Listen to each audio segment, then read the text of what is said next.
बिस्मिल्लाहिर्रहमानिर्रहीम। अस्सलाम वालेकुम नाजरीन, मैं हूँ सामा विर्क। आप देख रहे हैं इस्लाम न्यूज़। खबरों का आगाज करेंगे। सबसे पहले शामिल करेंगे दुनिया भर से टॉप 10 न्यूज़।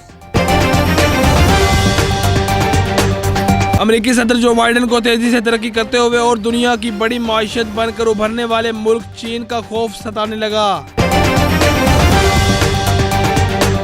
मुत्तहिदा कौमी मूवमेंट MQM के बानी अल्ताफ हुसैन को कोरोना वायरस से सेहतयाब हो गए।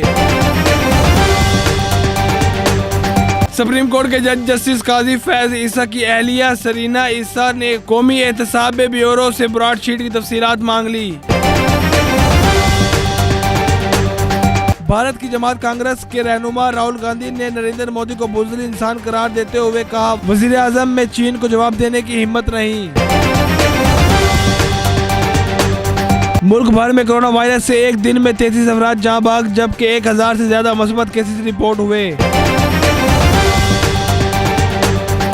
पाकिस्तान पीपल्स पार्टी के साबका वजीर आजम यूसुफ रज़ा गिलानी का नाम इस्लामाबाद के सेनेट इलेक्शन के लिए पाकिस्तान डेमोक्रेटिक मूवमेंट PDM के मुश्तरका उम्मीदवार के तौर पर तजवीज़ कर दिया गया।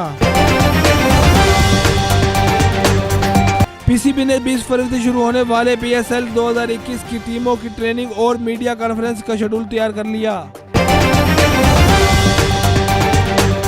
दहशतगर्दों की जनूबी वजीरिस्तान मकीन में फोर्सेस की चेक पोस्ट पर फायरिंग करके 4 जवानों को शहीद कर दिया, जबकि पाक फौज की जानिब से मुंह तोड़ जवाब दिया गया।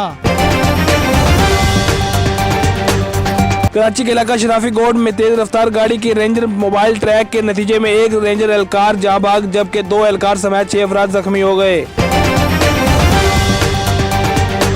वफाकी वजीर फवाद चौधरी का कहना है कि मेरे पास अब तक जो शहादतें मौजूद हैं, इस लिहाज से देखा जाए तो जितनी तफसीलात से ये वीडियो पहले आई थी, अब इससे ज़्यादा तफसीलात में आई हैं।